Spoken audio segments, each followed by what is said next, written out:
Magandang gabi po sa ating lahat at Nasara niyo po ulit and may panibago na naman po tayong baon, dagdag kaalaman para po doon sa mga nagtatanong na Miss Sarah, paano kung nakalimutan namin ang aming Facebook password?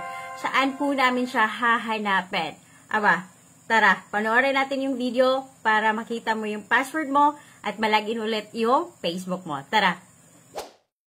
So, ayan, punta po tayo kaagad sa ating Chrome. Pindutin po natin yan. Visit po natin yung Chrome para mahanap po natin yung password. Ayan, dito po sa taas, meron pong 3 dots. Just make sure na email po yung hahanapin natin. Kung gamit niyo po yung number, hindi po siya pwede mag-work dito. Punta po kaagad tayo sa settings. Puntahan po yung password manager.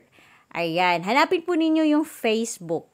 Click po ninyo yung Facebook. Click nyo lang po yung Facebook at mag-enter po kayo ng password or fingerprint ninyo. Ayan, dito na po yung Facebook password ninyo.